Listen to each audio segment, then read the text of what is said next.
তাও যদি দিয়া থাকে আর কি, তো যারা তারেক রহমানকে ন্যারেটিভ বানাইতে সাহায্য করে তারা তারেক রহমানকে আর তার দলকে একেবারে ডুবাইছে।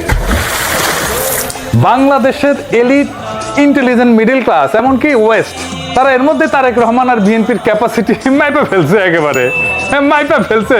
কয় ইঞ্চি ক্যাপাসিটি বিএনপি এখানে ফেল করেছে। আগে আমার অনুমান ছিল বিএনপি এলিট মিডল ক্লাসের ভোট পাবে, আমার এখন মনে হচ্ছে না যে তারা সেটা পাবে। তারেক রহমানের দল যেটাকে তারেক রহমানের স্মার্টনেস ভাবতেছে সেগুলো একের পর এক ডিজাস্টার হইতেছে, একের পর এক। আমি আজকে কয়েকটা দেখাবো কেন হইতেছে, সেটাও আমি ব্যাখ্যা করব।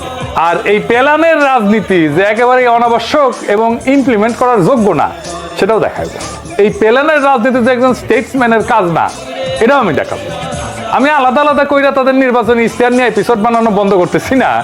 অলরেডি তো সেটটা হয়েছে, দেখেছেন তো ওই কয়টা, ওটা আল্লাহর রাস্তে চলবে। আসেন আল্লাহর রাস্তে শুরু করি তারেক রহমানের ডিজাস্টার গুলা, এবং তারপরে পেলানের রাজনীতি কেন স্টেটসম্যানশিপ না।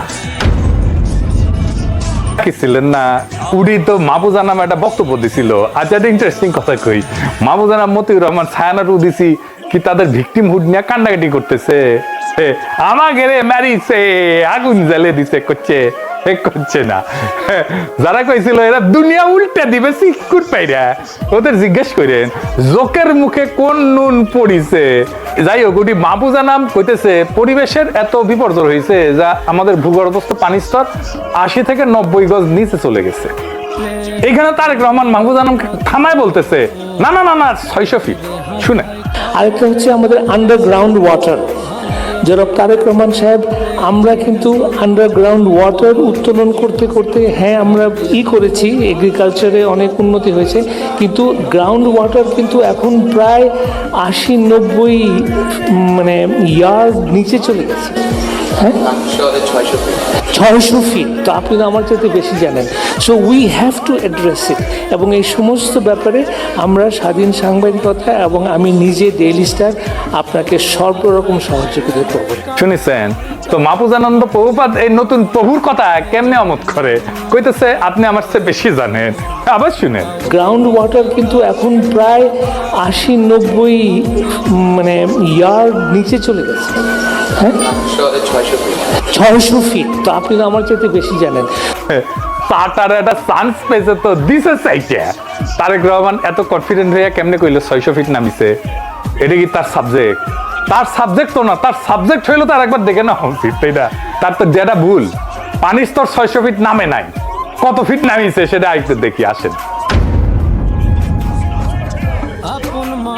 ঢাকার ভূগর্ভস্থ পানির স্তর 1990-এর দশকে 25 মিটার গভীর থেকে পাওয়া যেত। 10 সালে 60 মিটার, আর 23-24 সালে 85 থেকে 65 মিটার নিচে পাওয়া যাচ্ছে। মানে আগের তুলনায় পানির স্তর অনেক নিচে নামিছে, এটা সত্য। মাহফুজা নাম ঠিক কথাই কইছে, মাহফুজা নাম ঠিক ডেটাই দিচ্ছে, তারেক রহমান ভুল কইছে। কিন্তু মাহফুজা রহমান এতই চাকপি যে নিজে যে ঠিক কইছে এটা কবিতা। এই জন্যই রাষ্ট্র বিপদে পড়ে।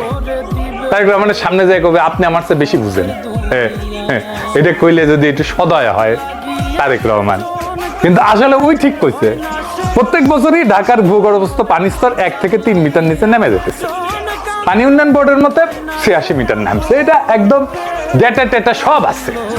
দেশের 2/3 এলাকা তো ভূগর্ভস্থ পানির স্তর প্রচলিত জায়গা থেকে 1 থেকে 3 মিটার নিচে নেমে গেছে শুকনো মৌসুমে। অনেক গ্রামগঞ্জে এখন পানি পাওয়া যায় 30 ফুট বা তার চেয়েও গভীরে, আগে যেখানে আরো কম গভীরে মিলতো আর কি। তার মানে ঢাকা শহরে তো এদিকে 600 ফিট, 600 ফিট না, 85 থেকে 90 মিটার, মানে 280 থেকে 300 ফিট। 600 ফিট মানে হচ্ছে 183 মিটার। তার মানে ঢাকায় যে সমস্ত জায়গায় ভূগর্ভস্থ পানির স্তর পাওয়া যাচ্ছে সেটা 85 থেকে 90 মিটার গভীরে, যেটা 600 ফিটের অর্ধেকেরও কম, মানে 300 ফিট। 300 ফিট কইতে গিয়া 600 ফিট কইছে। এ তো দেখি আরেক শেখ মুজিব 3 লাখ কইতে গিয়ে 3 মিলিয়ন কইয়া দিছিল। শেখ মুজিব তো অঙ্কে ফেল মারতো, যদিও আঙ্গেরে বাংলা লুথার কিং নিজেই কইছে সে অঙ্কে কাঁচা। তুমি যে বললে তোমার অঙ্ক করতে ভালো লাগে না, তোমাকে একটা সিক্রেট কথা বলি, অঙ্ক কিন্তু আমারও খুব ভালো লাগতো না, অঙ্ক দেখলে আমিও ভয় পেতাম। তো 600 ফিট ধরে নিয়ে বাংলার লুথার কিং যে প্ল্যান বানাবে, সেটা কোনো প্ল্যান হবে, কোনো কাজে আসবে? আপনারাই কন। তাহলে কি প্ল্যান বানাইছে ওই? আরেকটা জিনিস দেখি, বিএনপি রিল বানানো প্রতিযোগিতা করলো না, সেটা নিয়ে তো এই রিল বানানোর প্রতিযোগিতাতে যারা ভালো করলো তাদের তারেক রহমান মিট করবে, দেখা করবি, তো করলো, সাথে তারেক রহমানের মেয়েও ছিল, ভালো কথা। তো এটি কারা কারা আসিছিল জানেন? এই মালদা আসিছিল, বিএনপির অনলাইন সিপাল সালার। যারা জামাতকে ভোট দিতেছে প্রবাসী, তাদের সম্পর্কে কি বলে শুনেন, আগে শুনে নেন, তারপরে ওর কথা করছি। কিছু কিছু প্রবাসী দেখলাম যে তারা পোস্টাল ব্যালটে দাঁড়িপাল্লায় ভোট দিছে এবং তারা গণভোটে হ্যাঁ ভোট দিছে।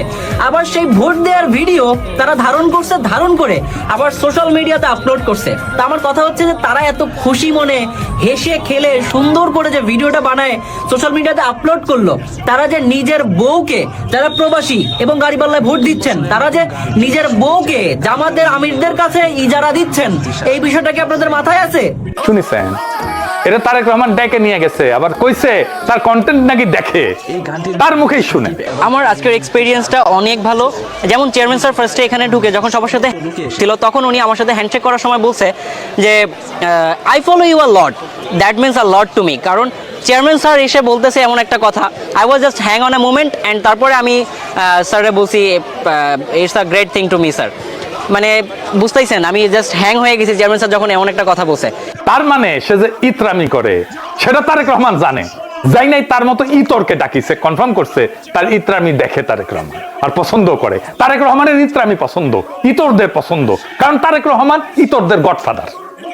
এক ইতর ছিল আওয়ামী লীগের মুরাদ, এই যে এটা, সে মুরাদ জাইমা রহমান সম্পর্কে খুবই অশ্লীল কথা কইছিল না, আমি আর দেখাইলাম না ভিডিওটা।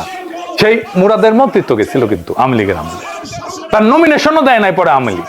আর তারেক রহমান তার দলের একই মানের এক ইতরকে ডাইকা নিয়ে পুরস্কৃত করে, তাও ওর মেয়েকে পাশে বসে। এই হইতেছে আওয়ামী লীগ আর বিএনপির তফাৎ।